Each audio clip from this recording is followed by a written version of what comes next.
Hello, everyone. My name is Rafael, and I would like to welcome everyone to my Headshot Photography podcast. Today, I'm honored to have one of the top headshot photographers out of LA, Michael Roud.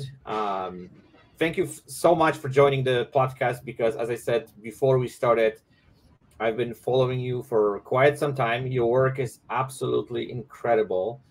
Um, Also, I told you that before I started searching uh, different types of headshot photographers, and when I run who is the top headshot photographer through the AI, your name come up as one of the top ones, which make me even more honored to speak to you and run basically go into your headshot photography world, because I think it's incredible stuff what you've done. The images are absolutely out of this world, and I'm gonna just pick up your brain today a little bit just to get all the secrets and everything what Well, I'm glad you. to share all the secrets I can, and thank you for that wonderful intro. I'm very honored to be here, and so appreciate us being to do us doing this, and hopefully I can provide some insights for people wanting to get into the field or anything that might be helpful. Absolutely. So let's start with just basically getting a little bit more information about you. You Sure, of are course. located in LA. How long you've been in this industry, and why did you decided to basically go into the head photography? Let's start Sure, with of that. course. Sure. So I moved to LA 15 years ago. I'm from a small town in Western Massachusetts, and I moved to LA 15 years ago, and I started working on film sets. Okay. And so my passion was film, TV and film still is. I love TV and film. Um, and I started working on movie sets, and I was a PA, which is basically the lowest of the low on set, where you're the grunt worker, getting people water. And I wasn't treated very well, and producers weren't that nice. And it was a lot of work. And I noticed that if I brought around my camera and started shooting pictures, all of a sudden the producers had to be nice to me, or they were starting to be nice to me, and I wondered what was going on. And it was that they started liking the pictures, and I became somewhat indispensable to the production. And they started using the pictures. Of course, they didn't pay me, but they started using them for all sorts of advertising and things. And it sort of gave me a power in that situation where I was a little ant in the larger ecosystem. And it was very cool. And so I realized that maybe I had something here, and that I had always been somewhat visual growing up, and started there, and started shooting started doing headshots and other types of photography out of our living room, where I was living with a bunch of friends in the hood. We didn't have any money, really broke, and then kind of built my way up from studio to studio, and I'm on my fourth studio. Oh, nice. Pretty cool. It's 4 floors, and have a bunch of other photographers working for me, and been 20,000 shoots later. But it took a long time to get any sort of recognition, and I appreciate you recognizing me for that. And it's a process for anyone who's trying to get there or is into it. And trust me, when you think you should be acknowledged and you feel like you're doing good work, it's another 5 years before anyone even has you on their radar. But slowly, when you grind it out, people notice. And I think the other thing that's kind of interesting is when you do a lot of shoots, it can feel a little monotonous, but you're learning something each and every time, something different. And so it's like through that repetition and repeat that I think people can become somewhat masterful. I don't know. Have you ever seen the film Hero Dreams of Sushi? It's about a sushi master. And, No, but I'll check it for sure. Okay, so he's like the most incredible sushi chef in the world, and people, wait years to go to his restaurant. And, it's very simple, but the most beautiful. And he has his son make sushi rice. And he's a sushi rice maker, and he makes his son do it for 12 years. And it's just making rice.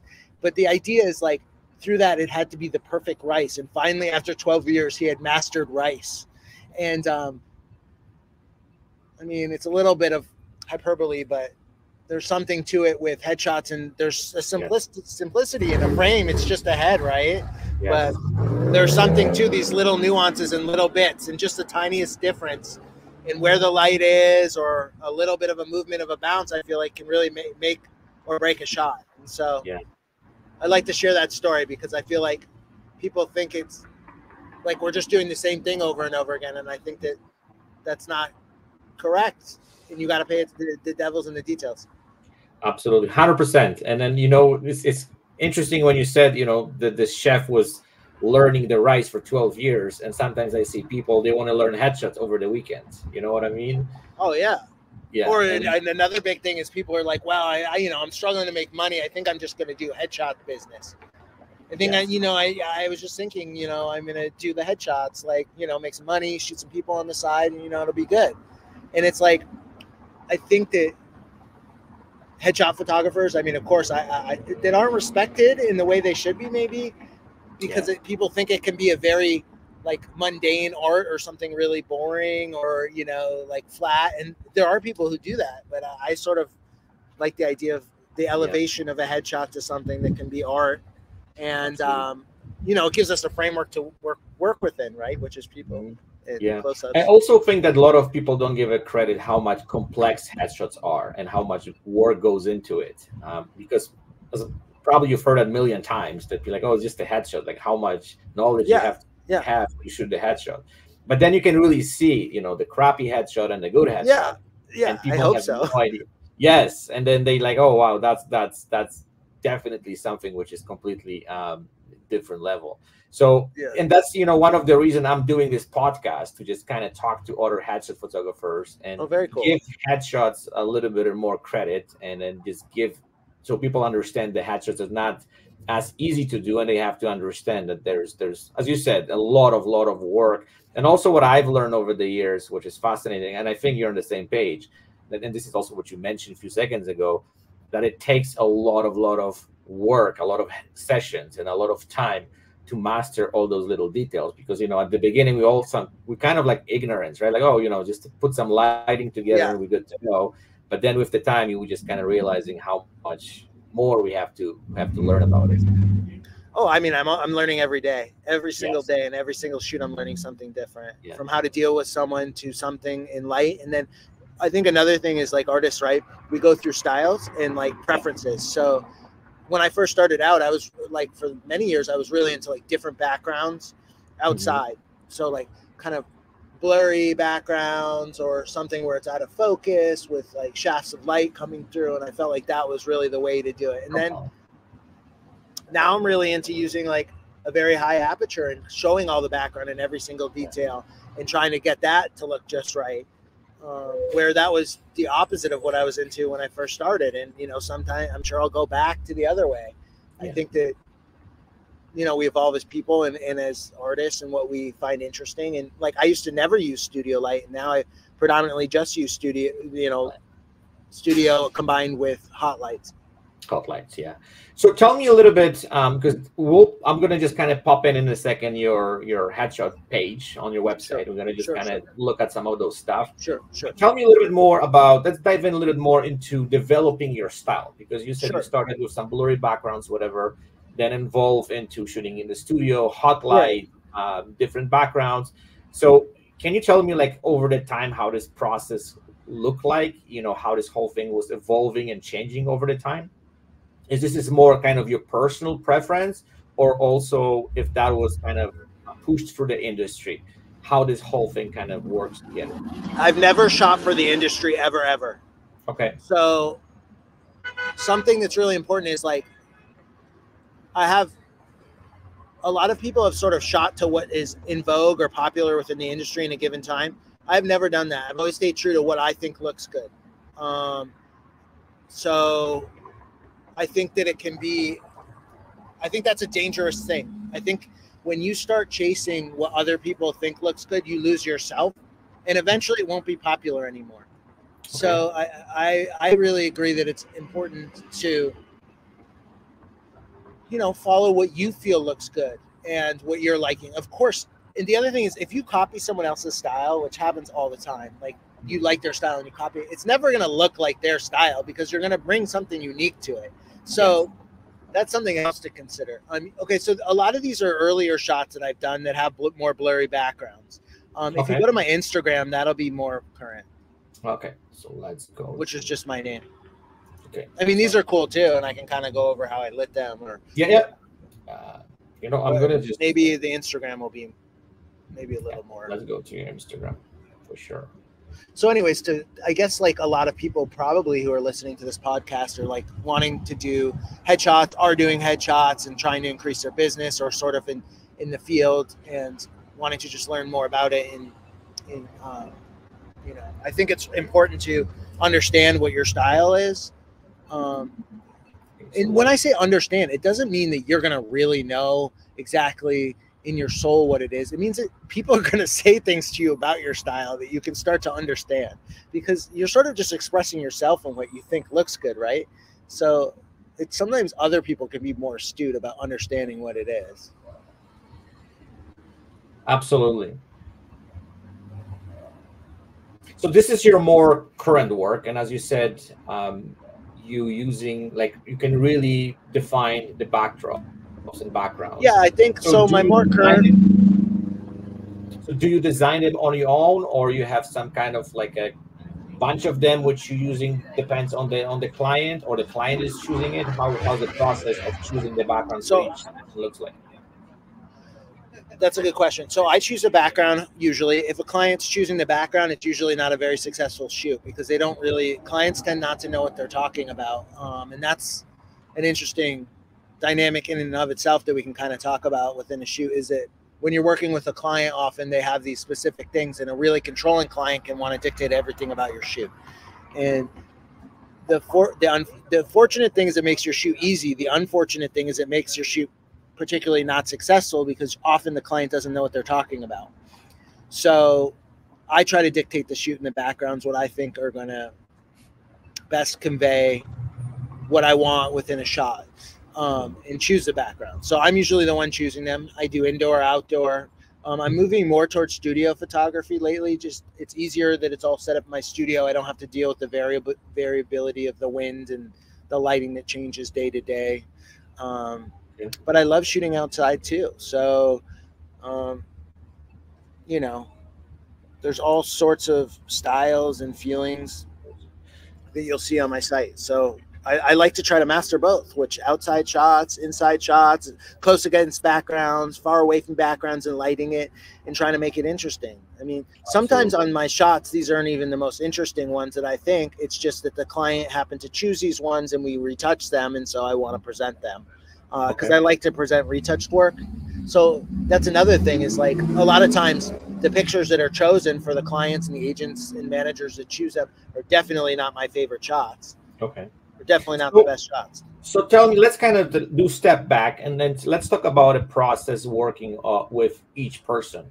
Sure. So how this whole thing kind of looks like on your end? The client comes in, sure. And how this whole process starts. And then I want to jump into also to discuss a little bit more about your approach to session itself, how you work with the clients. I would love to know a little bit about the timing, the how you communicate with them, how you're dealing with those difficult clients, because I'm guessing we all have them and we have to overcome some of those challenges.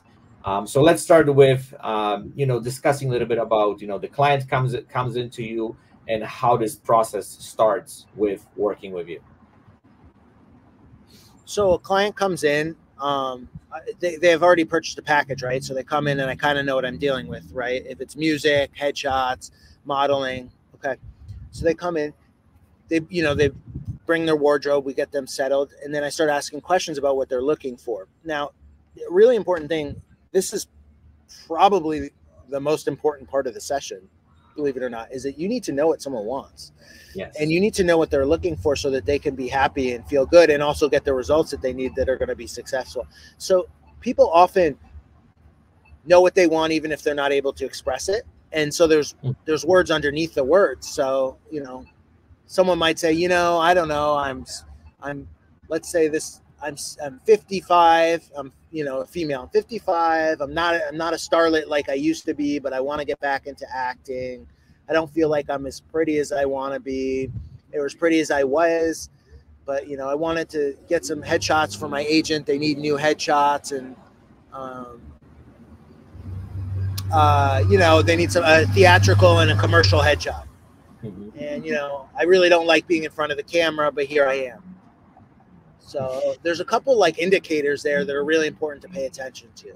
One is their age. If they're like anywhere over 50, and she said she's female and she was an actress, right? In this scenario. So actresses that are female and older are used to being leading women who want to look very pretty, and we're very pretty, and they're still beautiful, but they're not beautiful in the way that they used to be in terms of how they feel about themselves. Okay. So this is going to be a hard client. Yeah. It's a female who doesn't look how they used to look, wants to feel beautiful, doesn't feel beautiful, tends to be self-conscious. Most actors are very self-conscious, and is recreating their career where there's less work in a certain way, and it's going to be really hard, and they're not sure if they should be doing this. So this would be one of the hardest shoots, that might come in. It's common. So like one thing first, you need to make sure that they look very pretty, that they feel that they look pretty. So you need to know what that looks like for them. So the first thing I would ask is, can you show me a picture where you feel like you look really good in your phone? Can I see about you that you feel that you are happy with? And I never take pictures of myself. I don't like taking pictures of myself. I don't like how I look. Well, let's just see something. Just, show me something. It doesn't have to be perfect. So they'll show you something on their phone, let's say, or something. And there's a lot you can learn from that. What's the lighting like? Like, usually it'll be flat light that we don't shoot. Flat, beautiful light. Often it's overexposed, which we're not going to shoot either. They're usually out, so they have a ton of makeup on, and it's going from an extremely high angle, which we're also not going to shoot. So then you say, well, why would I look at that picture? There's still a lot of information that you can get there. One is, what kind of makeup do they like? Another is, how do they like to see themselves? Another is, what side of their face are they using and pointing the camera at? Another is, talk to them about why they like it. And so you can get certain elements and information from that. One of the most important is you start to understand the angle of their face that they like, because you need to understand that the angle of the face that someone likes might not be the angle that you like. And although if you think you're shooting them spectacularly, they don't like that angle or side, you're doing them a disservice, because they're not going to be happy no matter what you do. So people have very different opinions of what they like and what looks good. And so you need to understand what looks good to the client, so that you can offer your expertise and help guide them, and also do what you think looks good within some sort of framework that they'll like. Yeah. So tell me, on that note, how did process look like when it comes to choosing the shots? Are you showing those images throughout a session, and you're like, okay, this is what we're getting, this is good, this is bad, whatever? Or are you waiting after the session is done, and then you just kind of like presenting those shots and the client is choosing? Because you said that most of the time the client is picking the shots, not you. But how's the process look like on educating them which shots are good for them? Because I've noticed that in my experience, that the shots which they like, they're not necessarily the best ones, in my opinion. But I'm trying to kind of like explain to them, or I don't know, just try to educate them why this shot is stronger than the other one. So how does process look like on your end, especially when you're working with actors? Yeah. Okay. So that's really good. It's a complicated question to unpack there. Yeah. Yes, we're visual experts. We know what we think looks good, but in the headshot and acting industry, the agents and managers think that they know what looks good, and they're using certain shots that they think are going to get called in for the casting director, right? So ultimately, we're not the ones choosing those shots usually. The other thing is there's a danger in choosing someone's shots, because if you choose the shots that you think are best and they don't work that well, they're going to blame you. Yeah, that's true. So I tend not to choose the shots, because that's not my role. My role is to get them the best stuff I can possibly get. That's how I view that. So there's a lot to unpack with this question. So when I'm shooting, when I first started out, I wouldn't want to show anyone any shots, because they look terrible. When you're first shooting and you don't know what you're doing, or you sort of know what you're doing, it's like 1 every 10 shots is decent, but the lighting might be off. You're trying to figure out their angles, what's going on. You don't want to make them self-conscious. So you're not going to show them shots. You don't want to ruin the shoot by showing them something and getting in their head. now, since I know what I'm doing, like I I show them shots as I'm going along. I need them to learn certain things. So like someone might keep doing something that they don't understand that they're doing. Like people, for example, often don't know what like neutral head is, like when their head's in a neutral position. They might not know that. They might be like this and they don't realize that you're like, put your head straight, and they're going like this. And you're like, that's not straight. So you have to kind of coach them. So showing them on camera lets them see that. Another one is like, you need to push your head forward. No matter who you're shooting, you kind of have to push your head forward. It's a natural facelift, right? Yeah. So like pushing your head forward is really important, but people don't get that. They're like, this is too far. It's going to look bad. Like this looks terrible. And I'm like, well, why don't you do it and I'll show you. Now put it how you want and let me show you. So they need to see. Sometimes people aren't going to trust you. Yeah. I mean, even if you've been doing it forever, everyone thinks they know best, So they need to see it because it feels a little ridiculous with, certain positions. So you got to have them see it so that they believe you. You got to win their trust. So I'm trying to show them on my camera sometimes to kind of get to win them over, to kind of see it the way I'm seeing it. Because really what we're doing is the whole time we're winning them over to make them feel comfortable so that they can express themselves, right? So it's a constant process of letting people know that you know exactly what you're doing. And showing them pictures can be one where you're kind of analyzing and telling them, hey, this is neutral for your face. Like maybe you need to push your face forward a little bit more. You're getting lost in your shoulders. Let's pull your head up and out a little bit more, and let's twist your shoulders a little bit. So it's helping them understand what frame of reference. And then at the end, of course, after a session, I do show them shots because I want them to see what they got and excited, even if they're uncolor corrected, even if there's bad ones. I do that. I used to not when I had a lot of bad shots, but now, I'm confident enough that I can show them the shots right after and kind of give them a feel of what we got. I think that's helpful because they also learn. And I feel like part of my job is to teach people about next time they go into a session, what they can do and how they can be more effective, whether they shoot with me or someone else. That's not really what I'm trying to solve at that point. I want them to be the most successful they can in front of the camera. Absolutely. So let's talk a little bit about lighting. Sure. This is something which I think really stands out in your work. Sure. It's dramatic, it's interesting, it's cinematic. There's endless things I could say how beautiful it is. So tell me about not only the process, but how the whole thing kind of evolved over the years. So this because we have like a very, very style, and so that's, I want to talk about the details, like what type of lighting you're using, what's your typical setup, but also I want to know a little bit about because I know, let's say, casting directors, they like kind of, I don't know, clean face, whatever, without any of this drama, and how this whole thing, it's just the kind of the style.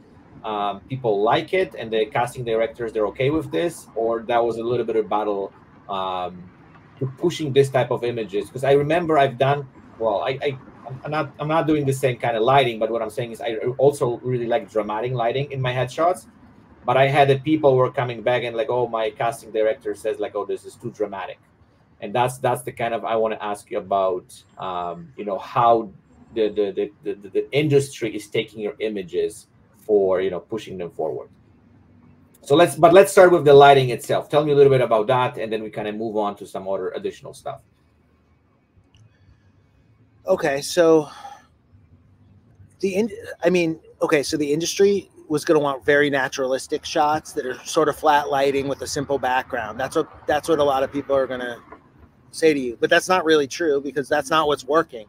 Yes. So that's not my stuff's the opposite of that. Like I'm not doing that at all. Like, so I'm a contrarian. I'm going to look, the goal of your shot is to get someone in the room for a certain role. Mm-hmm. If you can see that role in their eyes and feel it, they're going to get called in. It's just human nature that if you, like, people say, oh, I can use my imagination. Like, I know exactly what I want. No, they don't. No, they don't. And they don't know what they want. It's like Steve Jobs used to talk about that. People don't know what they want till they find it and it feels and looks good. And then they love it and devote all their attention to it. So my job is to let people understand how someone's marketable. That's it. Let them know how someone's marketable and acting and how they would be effective. So if someone comes in with a really, I mean, the man in the suit right there, the African-American male with the striped shirt, right? Man, that guy, you come in, he is a ray of sunshine. That guy is a ray of sunshine, right? And then to the left, right? African-American male, striped tie. He was a ray of sunshine, soft, sweet, fun. I need to show that. That he's perfect for a Wells Fargo commercial. He's perfect for any sort of banking thing. He has a very high-end look. And then he could also be, I mean, I shot some edgy stuff where he could be a really sniveling bad guy that was like scary in this softer kind of not terribly masculine like way, in a way that was really interesting. So I shot other shots that were really edgy of him in that way. But I mean, you know, our job is to show the different side in different ways people can be represented. And so, you know, this one was one that I thought was, you know, very classically business and I could understand. We can go to a different shot if you want. I mean, this girl, right? The girl in the middle with the white, yeah, she's beautiful. I mean, she's also a model. She's a model for like Ford or something. So I was like, I'm going to just light it simple, similar to how they light modeling shots and let her beauty speak for itself, but make it super, super simple and clean so that people can project whatever they want onto it. But I mean, she's good for a Hallmark movie there. She's good for a classic Girl Next Door. You know, she could be leading lady, but that's not her leading lady shot. It's non-offensive, kind in general, so that someone can make their own decision about how she's marketable. And that's what the purpose of that shot is. Perfect. So, you know, lighting is dictated by their look. Mm-hmm. For example, for the male, right? Like the male in the white shirt, and both those two white shirts. Yeah. Very structured face, good cheekbones, right? Mm-hmm. So we're going to show that. You know, I have a kicker on the side showing his cheekbones on that right side of his face. I'm also lighting the left side of his face from the left side. The key light is coming from the left side of his face down because that's a better side of his face. Yeah, and I'm shooting a little wider because has a good physique, so I'm doing that, making sure to do that. Also, the gray brings out his blue eyes, which I think is effective. In the background, the slight gray, and then I'm lighting the backgrounds too. Okay, perfect. So tell me, so when it comes to, say, the client comes in, and then do they kind of request specific shots for a specific role? Or like basically they leave everything in your hands and they kind of like do whatever you want, and then they put that trust in your hands? How that usually works? Because I'm imagining, you know, like there's specific actors coming to, you know, push their career a certain way, or I don't know, they have something coming up, or there's some something that, I don't know, movie or series they would like to take a part of, and they want to create this specific image for that role. Sure. Work? Oh man, that's a good question too. So I think it's kind of like this. You know, people go to a good restaurant and they want good food, right? Mm-hmm. And so some people know exactly what they want because they're very specific type of people and they know exactly the dishes they want. And other people say, "What do you recommend? What do you want? What is best here? What do you think?" And so it runs a gamut. Okay. I would say largely that people are open to my suggestions, especially since I've been doing it a while. And, you know, usually people don't just like come in and never have heard of me and just are like, who's this guy? You know, they have some idea that I've been doing this a while and I might have some sort of expertise in the field, right? So they're like, well, I want you to use your expertise to kind of do this. I mean, in general, people, so if someone's new, they might have no idea. So I'll help guide them. If someone's with an agent or manager, they might be very specific about what the manager or agent wants. And I'll try to shoot what they want, but the manager or agent wants, but also what the client wants too, because that often is different.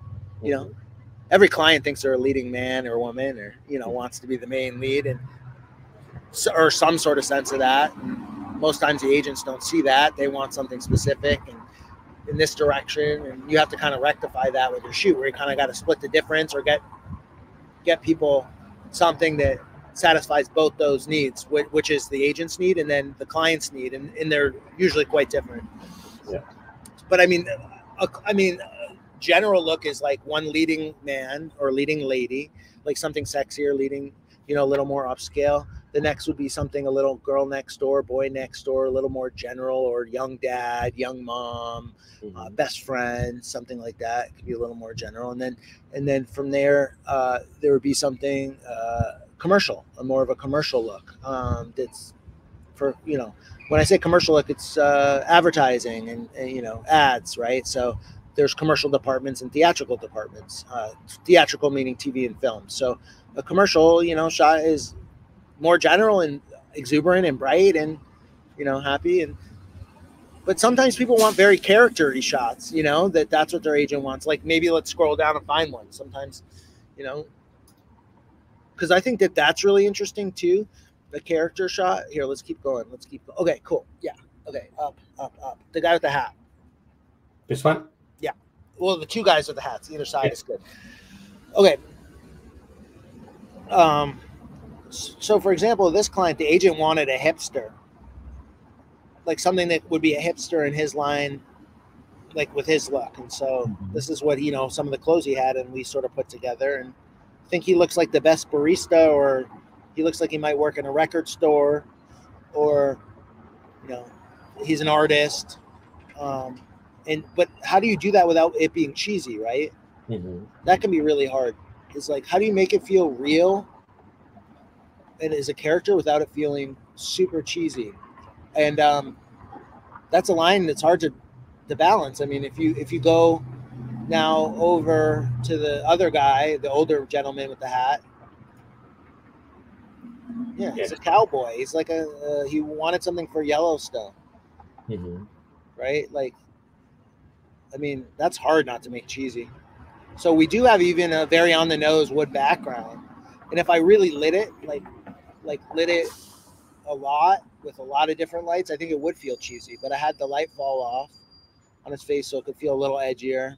Kind of some of the tones seem to fit together, so to tie it together to something. And then there, try to have it fall off, but there's still an eye light on the other, on kind of right here. I mean, if I show you, the camera's reversing it, but there's an eye light on the dark side, so that the eye, I can strobe on the key light side pretty hard and still have some sort of eye light from a continuous light that I can control. Because once again, like if you're doing an eye light or nuanced lighting, a strobe is not going to do that. Strobes kind of light everything. They're like a bazooka, you know, which is cool, but sometimes a bazooka is a pain in the ass because it blows everything up, Absolutely. So that's something to kind of learn about when you're using your lights, right? Like what type of light.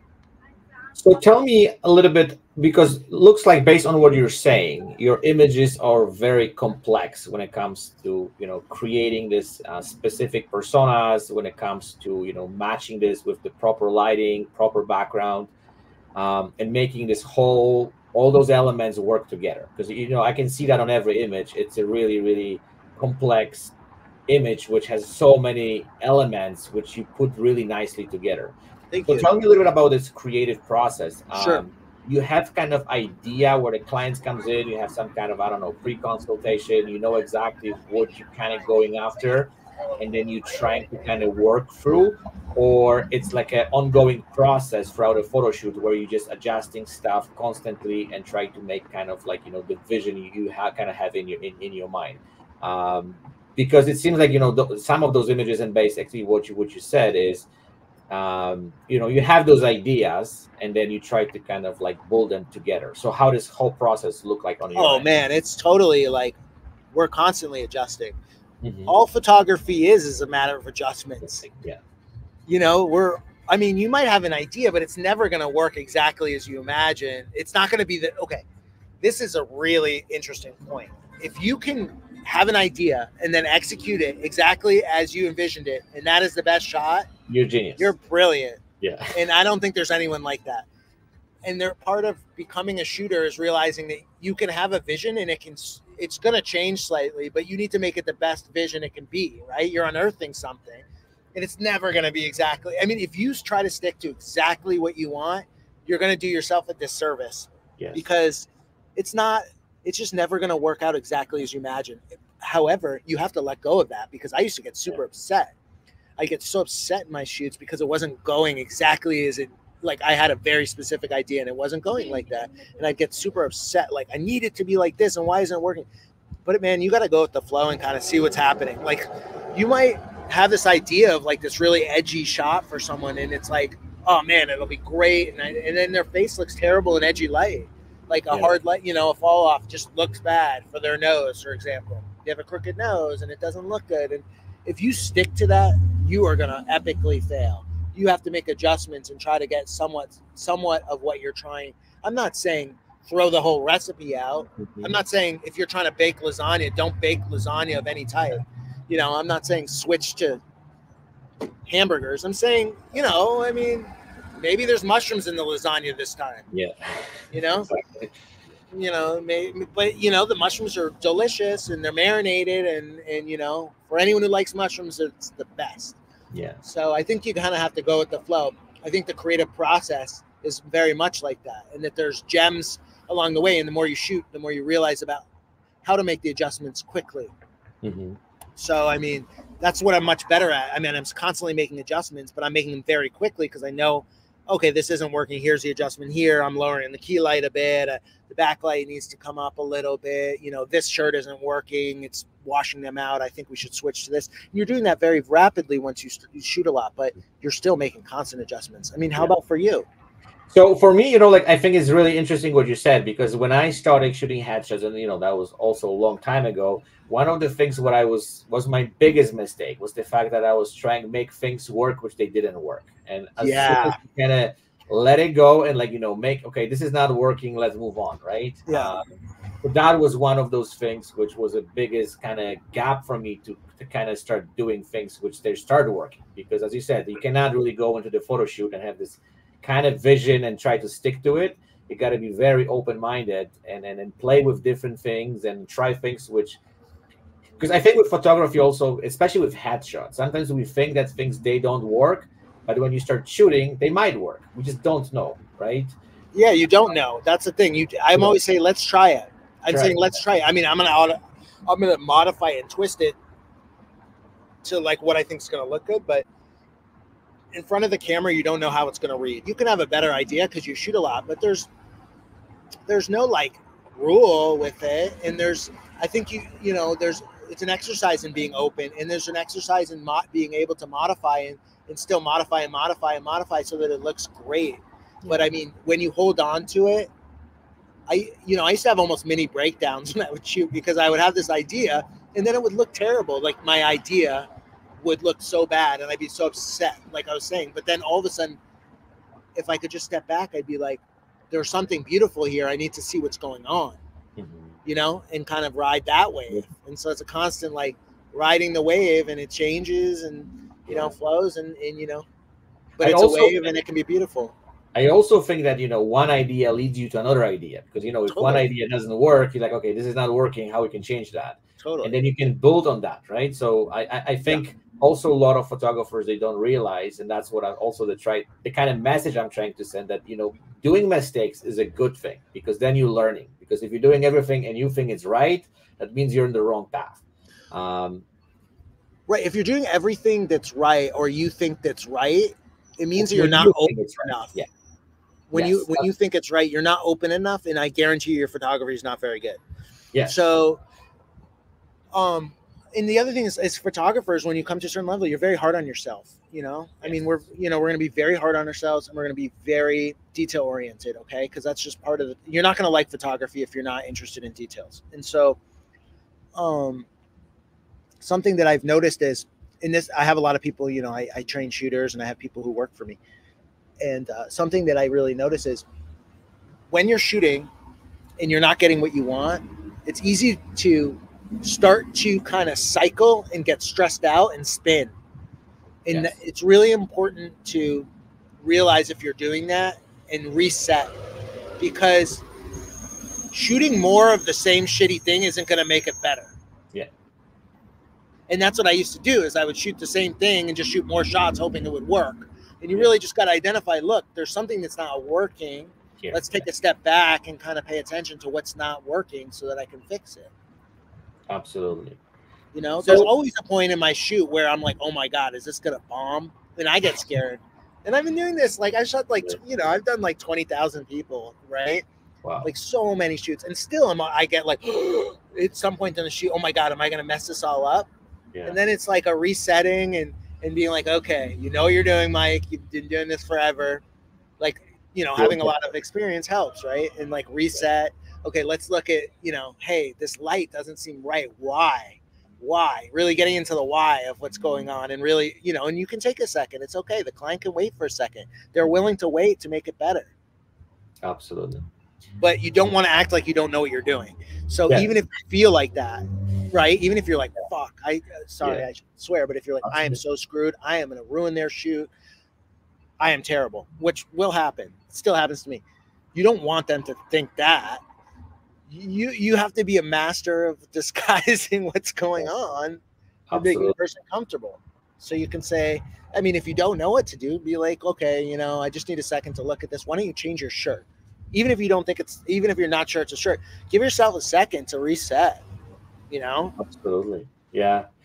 So don't you think, because we work with so many people and everyone is different, every shoot brings something new to the table.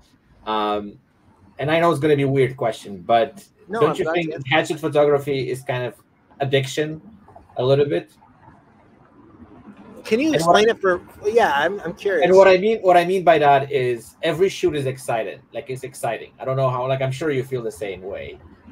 Because every client is different. You facing new challenges. You facing kind of new ideas, new concepts.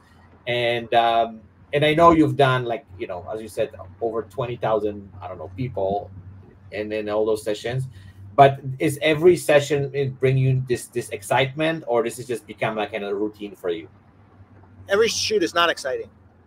No, for me, no. Okay. Because I have to know when I'm overworking myself. So, for example, yesterday I had 5 shoots, and that's a lot. Like 5 shoots, like, so I did like 5, 3. I maybe did 15 to 20 looks. It's a lot of looks. So, I'm kind of burned out at the end of the day. So, like, that's too much sometimes. When I was younger, like, I could do that. Now that I'm not an old man, but I'm not 20. So, it's about keeping you. To do a good job, you need to be excited, I think. So you need to be pumped to get the best image. So something that I do that works for me is I shoot every other week. So I shoot one week and shoot a shitload, and then the other week I don't shoot, and then another week I shoot again, because I need to regain my energy and keep my excitement. If I were to get burned out, and I don't think my stuff's as good. I'm not as excited. I can't give my all because I'm kind of like, all right, here we go again, but I've learned to develop a strategy for me to get really excited for every shoot. Now I have that, but you have to find what works for you, So for me, like, overshooting, if I'm shooting too much, is it's not effective. And you need to know your limit. Yes. When you're not getting enough shoots, any shoot is exciting. Any shoot's really fucking exciting. And then there's sometimes people come in and you're just not excited to work with them because, your energy and their energy aren't great. Yeah. And then other people, it's a blessing. So, before each shoot, I try to, like, reset, take some deep breaths. And something that's really helped me is like that, like, I am just there to support the person and be a service for them and help them with their career in the best way I can while offering my expertise. And that can make it really rewarding. I think when you're going after you have to get the best image each time. You might get it, you might not, but it can feel slightly disappointing when you're there to support the client and get them the best, help them and be as supportive as possible for what they're trying to do. It can feel more rewarding, and it keeps you going for longer periods of time. So I have a question. So we talk a little bit about, all approach to lighting, dealing with clients, and then basically running the session. Tell me a little bit more about your retouching process. Do you retouch your images yourself? You outsource this? What's happening there? Sure. Can you scroll down so we can see some other images too? So just to get an idea. I love this shot here. Which one? Show me. this one. Oh, thank you. Yeah, that's the same guy, right? As Yeah, before. Yeah. completely different Yeah, personality. completely different. And then you should see his edgy stuff. I don't think I posted that. So, okay. Yes, I retouch. I think retouching is really important. I think sometimes it can take the spark out of things, and I think a lot of industry people think retouching is not necessary. But I mean, all my stuff's totally retouched. No one's skin looks like that. Hmm. No one's eyes sparkle that way.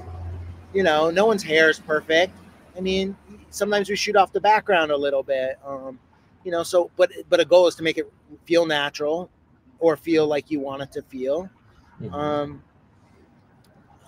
so I don't do the retouching myself. I'm too busy. I shoot too Okay. much. If I were to do the retouching myself, I would be retouching every day of every hour of, Yeah. like, all I would do is retouching. And honestly, I don't enjoy sitting at the computer. Okay. So So like for me, that doesn't work. okay, perfect. So Awesome. like a lot, but I mean, if I did, maybe I'd be the top commercial photographer for Nike or something. Do you know what I'm saying? Like maybe my my work would be at even a different level. But that didn't make me happy. Being at the computer all day and night isn't my place of happiness. It sort of zaps me of my energy. So I knew that, and so I work with a company that just, basically they just do my retouching, and I've trained them to do it how I want. And I make notes, and they retouch, and then I make notes.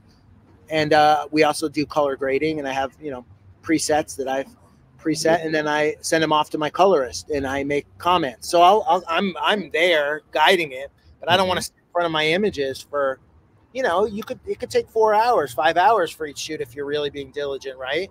That's not me. I mean, if I'm doing, imagine 5 shoots in one day, and the next day I have 3 shoots, how am I going to retouch, color, all that? I'd be up.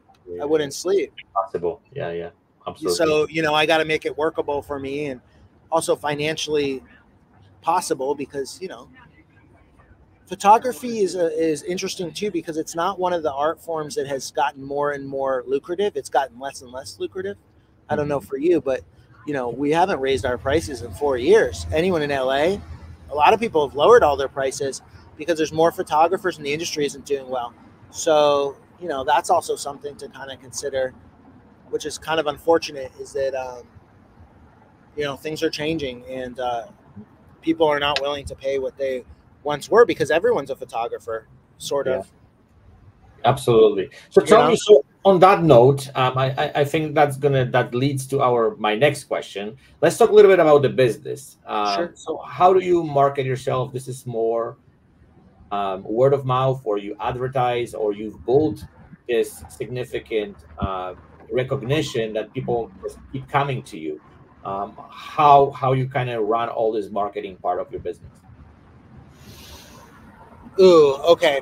So, I mean, I could do it better, Mhm. but I think I do better than most, but not better than. I would say the work is better than probably my marketing. So it's a combination of things. Mhm. You want people to leave happy, so that they recommend you to other people. With headshots, there's a sense of competition if their shots are really good. So they're not going to share you with all their friends always. Like if you shot a really event or wedding really well, someone's going to say, hey, to their friend, hey, I want you to have this. Someone you got really good headshots, they're not going to say to their friends, hey, I got the best headshots. I know you look exactly like me. So I want you to get headshots that are going to compete with mine in the industry. So here's this really good person. Some That's people interesting do. point. Yeah. Some people do refer to their friends. Some people are protective over it. Mhm. Um, So, I work for a lot of agencies and management companies. I'm on their lists. They have lists, referral lists. So you want to make sure they're happy too. Um, but you got to respect yourself. So some people will do very disrespectful things to you because they want what they want. Um, I had so it's a you got to make clients happy, but you also have to like draw your bottom line too. Like I had an agent who sends me a lot of stuff, clients, and they love my work, and I'm really thankful for that. But then the client was looking away, and so for some of the shots, I shot that because they were coming to their look and I thought it was interesting and I just wanted to provide that. But they were looking at the camera for 95% of the shots. And then the agent said to me, hey, I noticed the client's looking away in some of the shots. You know, I can't really use those. And I was like, you know, I just gave it to you because if you want to use it, you can, but you don't have to. And they're like, well, you know, I don't know. I think that, you know, maybe you could retouch some pictures because of that. And I was like, what? I don't even understand. And then they asked her like $2,000 worth of retouching for their client for free because I gave them extra shots of them looking off. And I was like, no, like, that's not cool. So you have to do it like, but because we're in business, you don't say, screw you, dude. Like, you're trying to work me so hard. You got to be like, hey, you know, that wouldn't be very fair for me. How about if I do X, Y, and Z? So, you know, there's that business game too with people of, you know, even if you know best, which we all think we do, there's some succumbing to like, you know, what the client wants and other things, because at the end of the day, you know, happy client is someone who's not going to bother you. Yes. Right. Absolutely. Yeah. So do you think the industry becoming more and more challenging nowadays, or you think it's getting easier, or it's kind of stable? I don't want to go into this whole COVID thing. I don't know how that whole thing affects you, but definitely changed the industry. So how you seeing actually industry after the COVID? Maybe we can talk a little bit about that. Well, so what happened is a lot of the films and slates in Hollywood got pushed to 2025. So it's been the worst I've ever seen it. It's the slowest it's been in 15 years. I've been doing this 15 years. I've never seen anything like this. Okay. So I'm usually booked months and months in advance. I'm not booked months and months in advance. I mean, you know, I had to get rid of some shooters, or I don't have as many shooters who work for me now. And that's a shame, you know.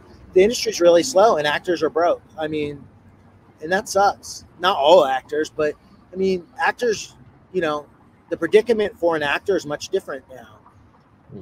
And before, like even a couple of years ago, an actor books a commercial, it's union, you know, they book a national commercial, they get a ton of money. They could make $100,000 from one commercial. Oh, wow. That ain't a lie. Actors can make a few $100,000 a year in a good year from commercials. Now it's a buyout. So it doesn't work with residuals. So it's not a residual payment. It's here's $4,000. Thank you for your day. We're going to own these images and rights in the video forever. And that's it. So, wow. So actors are leaving LA in droves. It's not a good situation. People can't do it like they used to be able to. So people are struggling with that. And I hope something changes, but I don't see it changing. I see it, the industry consolidating. I see the industry shrinking, and it will. And it's getting more and more competitive. So it's getting harder and harder in the field, which is, you know, I mean, a lot of people are leaving the field in the entertainment industry right now. I have friends who are agents and managers. It's just not worth it. They have kids and other things, and they could be making a lot of money in something else. At some point, they're saying, you know, this doesn't make sense for me. But then there's others who are in it forever because we love film and we're impassioned to help people and create good shots. So there's people who are doubling down. Unfortunately, I'm a double downer, and you know, it's something, you know, I'm in it to win it. And but it has gotten really challenging. In the last 4 years have been increasingly hard. So for other people out there, you're not alone. It has been a hard time in the industry. COVID was tough. Then there was a post-COVID boom. And now with the strikes and everything, it's not good here in Hollywood, and anywhere else it's going to be limited. The other thing is, though, the industry is expanding. No one, you know, like LA used to be the epicenter. Now you know, studios in Calgary, studios in all over the world, because it's too expensive to shoot here. Yeah. So it's changing. And so part of our job with AI too, who knows if we'll still have jobs next year, you know? I mean, what's to prevent someone from scanning their face and putting it into an app? I mean, we're almost there. Yeah. So that's something. That's my next question. What's the future of headshot photography? Do you think this is going to go away anytime soon, or there is some optimistic kind of view on this part? What do you think? I would love to get your thoughts too on this, but I'll answer, and then maybe you would tell me what you think, because you're a little AI genius over here doing really great stuff with AI and really using it to your advantage, which I've been very impressed with. So well done on that. Well, thank you very much. So I think that we're better off Mm-hmm. as portrait photographers than if you're a fashion photographer or shooting in the clothes industry. Why wouldn't you have a virtual avatar? You'd save tons of money, right? Yeah. You'd have a virtual avatar. You can put the clothes on. You don't have to pay for the rights. We're not quite there, but I think that's going to be ubiquitous. We're there. I'll tell you we're there.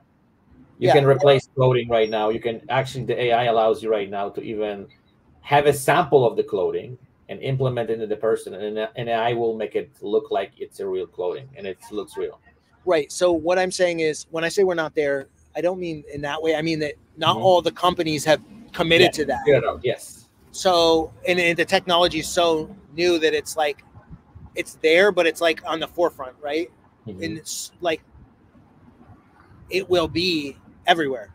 Why, and then it allows them to turn the clothing and do whatever they want. So I see problems with fashion stuff. Mm-hmm. Big time. I see big time problems with commercial photographers because there's an amazing it's like an AI. So I use it too. It's an amazing AI program where you just like type in like I want a kit. No, it's not ChatGPT. It's the one that's. Anyways, it's like ChatGPT, but it's more based on it for images. Okay. And it's not within ChatGPT's domain, but all the advertising. You know the Discord or Discord. Yeah. It's like something within Discord, right? So it's like Discord's kind of a clunky interface, though. I don't think it'll be Discord. It'll be something like Discord. There's brilliant images being designed for advertising. Midjourney is the one I was referring to within Discord, right? It's like within Discord. Mm-hmm. So there'll be like 10 or 15 of those in the next year. Yeah. Why would you spend so much on advertising in a photo when you could just do it within Midjourney and get almost what you want, and you can run it simultaneously in every single tab of your computer till you get what you want? Absolutely. Yeah. I can see that commercial photographers are going to move into portrait photography because we have a better shot than other people in other forms, right? Like wedding photographers aren't going to be replaced. Like event-based photographers will not be replaced right now, at least. Portrait photographers, it's harder to replace, but there's so many other realms in photography that it's easy to replace that those photographers are coming into this field. So our lives are going to get more and more competitive. But maybe there'll be a kind of a revolt against that, and people won't want that. I don't know. I mean, yes, you won't be able to tell the difference. I still can tell the difference between AI images almost. Oh, absolutely.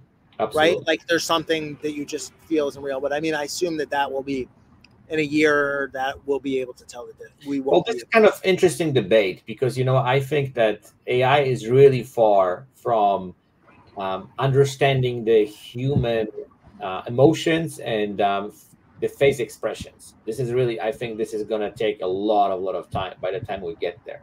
Because I can really see that AI can have a really hard time to, it's great to replacing backgrounds, replacing the clothing. But when it comes to the face itself, AI is like very behind. And it's so bad that, I've been testing a lot of stuff. And I think we're not getting close anytime soon. So this is kind of my opinion on this. Yeah. Might get much faster, but it's far away, at least in my opinion. Okay, so you believe, tell me what you believe, because you're doing a lot of stuff with AI, and you're kind of probably at the forefront, right? So I believe that, the AI will eventually takes over. But it's like, I think the challenges that, you can definitely nowadays, throw in some of your selfies and the AI can create some kind of like digital headshots, and they're bad. Let's be honest. They're far away from being realistic, whatever. They look kind of cartoonish in my opinion. And the lighting is messed up, whatever. It looks kind of like, silly. So if someone wants to have an image of themselves, which truly represents who they are, I think the photographers, they're going to be the way to go and create those shots. I also think that the AI is really good on creating things which already was created, and it's not really good on creating new stuff. And then like for example, like looking at your work, it's a very significant style, which is really precise and specific. And then like you have all those little things figured it out, and then Mhm. what each light was doing, and the color Yeah. analysis and then color grading. It's all works together, and also I think that's something that AI cannot do at this point. But um, do you think we will all be replaced by AI in the next couple of years? Maybe not the next 2 years. I would say 10, maybe 15. That would be my bet. But still, what I'm trying to say is, if someone truly values how they look like, and they want to get this kind of experience about going through the session, I think this is another big one which we didn't discuss. But I think for every client coming to you or to me, whatever, doing this headshot session is also some kind of like therapeutic thing to get their shots done. That's, at least that's the way I see it, and I Yeah. think that's never going to be replaced by AI. Right. And so they don't know how to hold their body, right? So Exactly. if they want to have something, or they hold their face and they want to learn more about their face, I think Yeah, AI is going to have trouble showing someone those things. I agree. absolutely. AI, I think, see things in general, can kind of make things looks kind of neat, but I think we are way ahead of, understanding those little quirks when it comes to, putting people in the right body language, capturing those, micro face expressions. So you can have this, like, looking at your images, I can feel the person every time I look at it, right? I can feel the expression, I can feel the connection, I can. Thank you. There's a lot of emotional things behind every of your images that at this point AI cannot really replace, and I think it's going to have a hard time to get there. Maybe if it's going to get more computing power, I don't know, whatever, but I don't think the AI can see images the way we see it. I mean, we might become plate photographers, like where we shoot a good plate of someone's face and then AI takes that plate and then like kind of puts it on a body that's doing certain things. I've done that successfully with some shoots where I've sort of Mhm. swapped out clothing and positions where I don't think anyone could really tell, Mhm. with the background, but the face was sort of pretty much the same. It did some stuff with the hair. Yeah. Um, right now, I think another limitation is when once you with AI, it's very hard to like when AI creates art or something, it's very hard to modify it in any sort of way that's significant of what you want. It just sort of Yes. does whatever, and that I'm Yeah. curious to see how it will change. It's like what you see is what you get, and then if you want something and change, you got to like restart it because it's going to do something crazy. Like at least right now, do you know what I'm Yes. saying? I'm like, okay, just like I was doing this movie poster, and I'm like, do this detective that's a female, and I kept doing a male, and then I'm like, do this same exact person, just make it female, and then it does a totally different person, and you're like, oh my god. Sure. And then it's like, just do this exact picture, exactly with this car in this location, just add a bird in it, and then the next thing you know, it's like the beach is behind them and they're somewhere else, and it's like, Yeah. I'm like, how, what? Even though I'm like writing these specifics, so it's like it's not there in terms of being able to make significant revisions in terms of a starting place, but it's pretty amazing what it's doing in terms of, Yes. I mean, I don't know about you, but like almost every email I write, I run through AI now just so that I can sound smarter. Yes. Well, Yeah. welcome to the club. I think we are, Yeah. most of us do that, right? But Right. yeah, it's And it's good it's though in a certain way, right? If you're pissed at someone and you write something and you can get your anger out, and then it says it and it's so eloquent and not that pissed. I mean, it's more effective communication. So I think in absolutely. some ways, it's something that's here to stay, and we got to learn how to utilize it Yeah. and use it. Yeah. And I hope that people will appreciate what we do. That's and that's what is my approach. I think the way I see it, like we have to. I'll tell you a little story. So I was invited recently to speak at one of the Canadians photography conferences, Okay. and they actually specifically asked me if I could touch some stuff about AI. Okay. And I start showing the stuff what I'm capable of doing with headshots, like replacing the clothing, like adjusting the background, creating some specific moods. It's far from perfect, but it's pretty kind of convincing. And what was interesting, everyone was terrified. Like I talked to these photographers, and they're like, "Oh my God, like my life is over. Photography is over." Right. I'm like, you know what? It's not over. I deeply believe that we have to look at it how we can adopt to this, take advantage of it, and like for example, the retouching process. We can speed it up a little bit, right? So we don't have to spend as much time. We can adjust or fix certain things to kind of make this image looks more pleasant or more interesting. But I think the core of photography, like I know they say paintings were replaced by photography, and then now, like there will be some all sorts of different another level of what we'll be able to do. But I think the core of it will stay the same, and this is not going to go away anytime soon. At least that's what I believe. Maybe I'm wrong. I don't know, but it's the way I look at it is like another tool in our toolbox, and we can kind of play with it and see what we can do with this.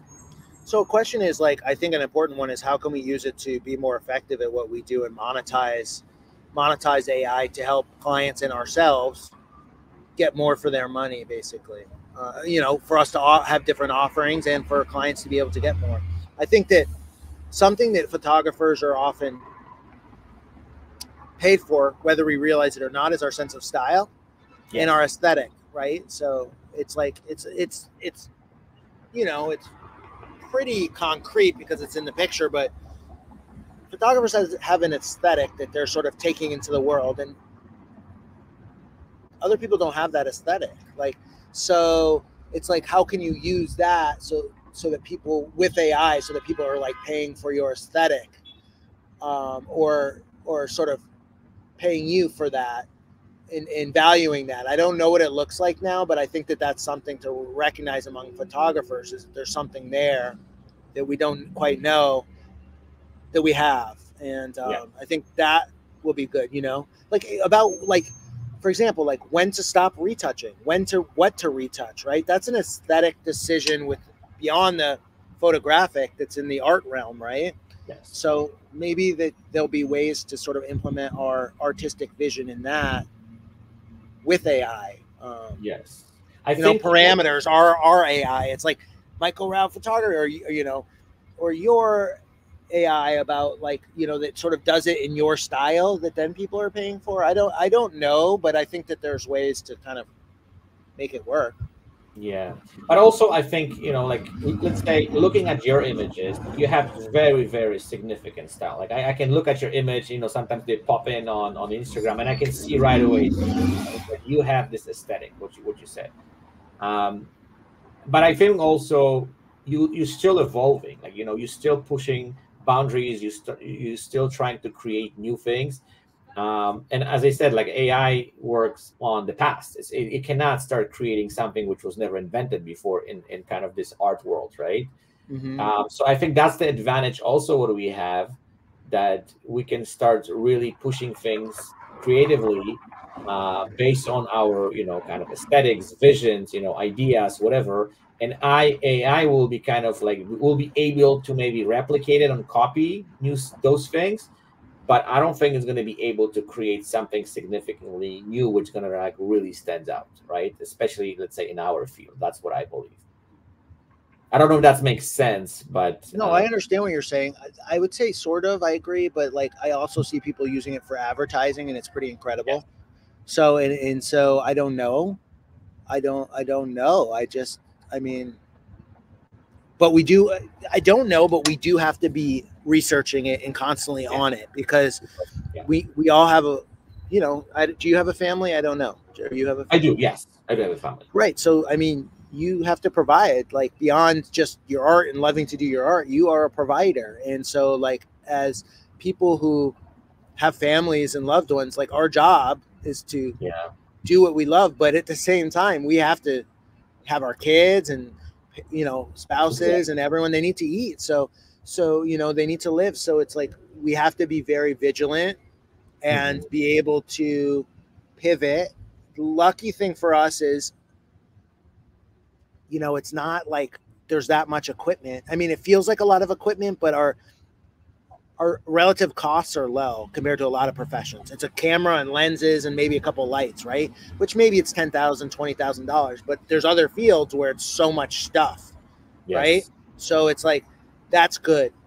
You know, I mean, I think that some photographers, a lot of them are going to have to downsize. And so then maybe that means not having a studio or a studio share or whatever, Yeah. because there'll be less shoots because AI is taking the place. Like if you're a business professional and you're starting out and you don't have that much money, why are you going to spend $500 or $1,000 for a headshot when if you're tech savvy, you can kind of scan your face, kind of do it. And someone's going to look at it in a tiny thumbnail, like little, looks okay. So that's going to take, even if it's 5% less people, 5% here, 2% there, 1% here, it adds up, right? In a field where more people are coming in.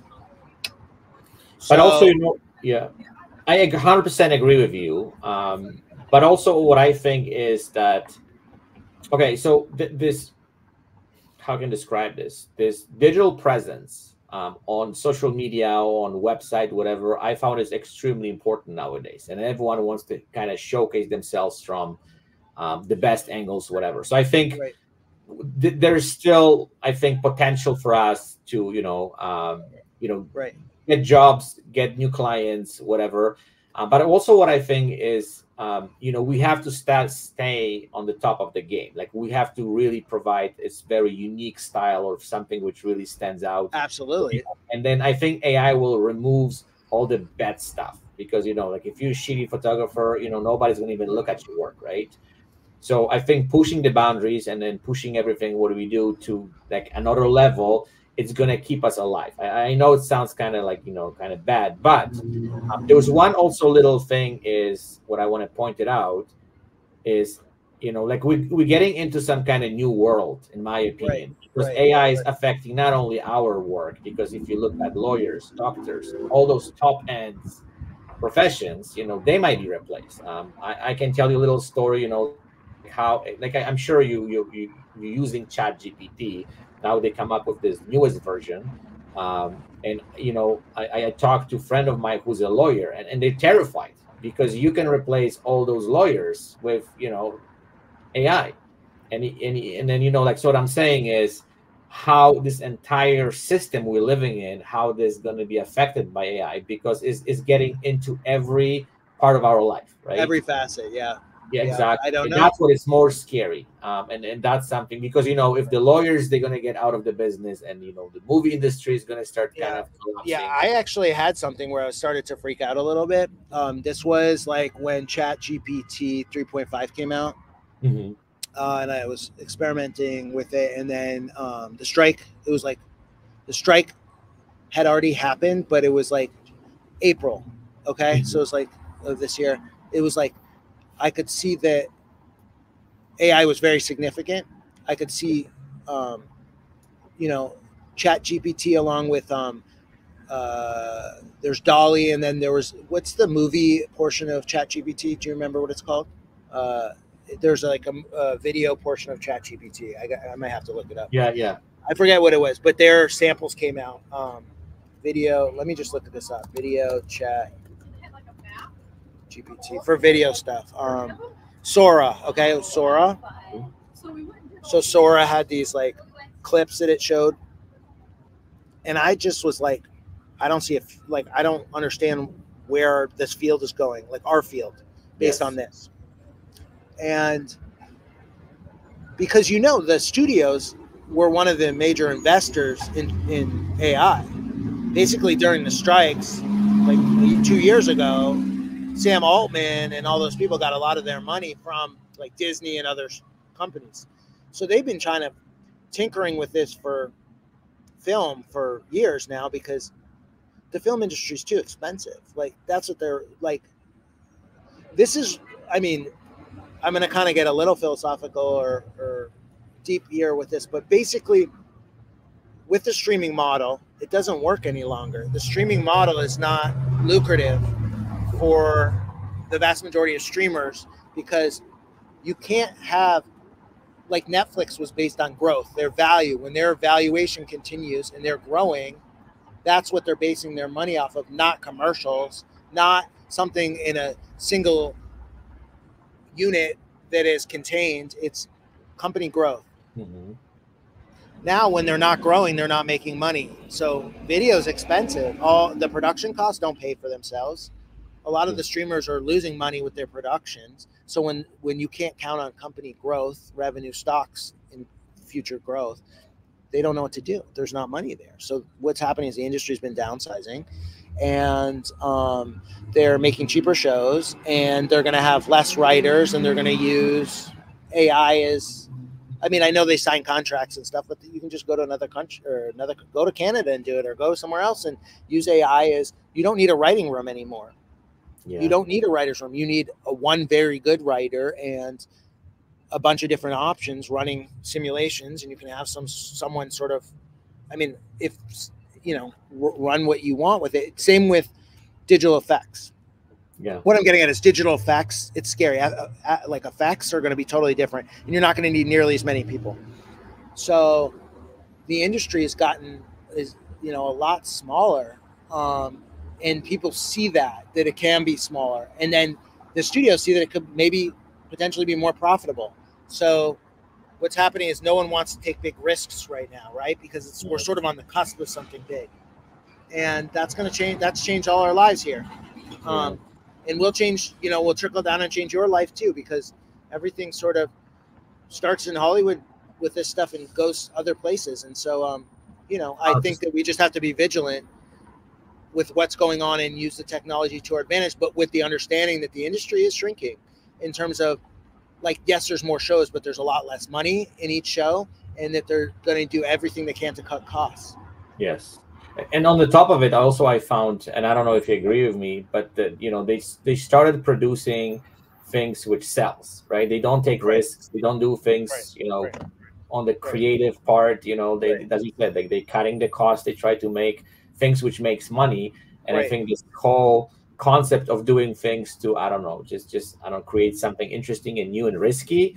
It goes out of window, right? For sure, studios are not going to do that. They're going to invest in existing IP, intellectual property, right? That they know that people know and can do well, and they're going to use that, and they're going to make global blockbusters and launch it in every single language all at the same time. Yeah. Right. And so, but there's a unique opportunity for up and coming filmmakers because people still like good stuff. Yeah. So I hope that there will be beautiful lower budget films and beautiful photography that is more naturalistic and not using AI. And there might be a revolt. And I hope that there's some sort of stamp that they develop some sort of stamp when you know that something's done through AI. I hope that there'll be something there that, like, a requirement. I think that this is the kind of process which we like. It's gonna sort it out itself. I hope so, in a positive way. Right. Because you remember when the digital kind of industry started producing, digital cameras, and everyone was like losing their minds, like, okay, this is over. But then, with the time, this whole thing kind of like, I don't know, settle down and resolve. And then now we kind of into this digital, like the same with internet and whatever. So I'm hoping that this is kind of the same thing, that it's like we're in the beginning of this process. We're learning how to use it, how to utilize it, how to make advantage of it. And it's gonna somehow, I don't know, it's gonna bring something positive. The one scary thing, what I'm kind of like really worried about, it is affecting everything, right? Like every industry. Of course. Yeah. I mean, you can see that affect every single industry and every single job, right? Absolutely. And then what's the future there? Are we gonna be kind of out of business? Because I don't think this is going to end well, where, I don't know, 60% of the workforce is not going to have jobs, right? And, like I remember back in the days, everyone was like, oh, the cheap labor is going to be replaced. But now we're talking about those, like, very, very profitable professions, which they're going to go out of the window. And not in these guys, they're going to have jobs. And that's going to also kind of affect, trickle down on everything, right? So let's hope and see what happys. I mean, I remain optimistic at the same time. In like, we have to, right? No matter what, right? We can't. So why I was kind of going back to that April scenario is that I was frozen with fear, and that's not effective. So, but that lasted like a week for me. I was like, I just was like, oh my God, like kind of starting to freak out. And then it's like, I think, like, again, we have to remain vigilant, research, and see how we can use it to our advantage and stick together with it. And I think that we can find ways. If there's a will, there's a way. And when there's massive disruptions in society, like AI, there's massive opportunities. And so if we're creative, we can, I mean, honestly, the upcoming 5 years, there's probably not been an opportunity like this since the advent of the internet, right? Of different fields and things growing. So if you're at the forefront or have a good idea, you can really capitalize on it right now. Yes. So, I hope that we do that. And I hope people will continue to value pictures taken from people. Yes. And, Yeah. And, on that note, I think that we cannot remove creativity from our life. That's the one thing what I deeply believe. Because if we're not going to be creative, we're not going to discover new things. We're not going to be like, we all going to be just, this world is over, the way I see it. So on that part, I think that, how we can maybe navigate through this whole process to kind of, keep it that creativeness in our life, right? And photography is one of them. And then people always going to enjoy take pictures, right? This is not going away. The problem is how we can capitalize on this, right? And how we can make money and make a living. So we have to be creative and realize that society's changing and kind of look at it in ways of, using that creativity in terms of opportunity. And absolutely. So I so appreciate this conversation, and just, you're doing great stuff. You're using AI in wonderful ways. So I really appreciate that. And, really honored to be on your show, and your work's great too. So thank you so much.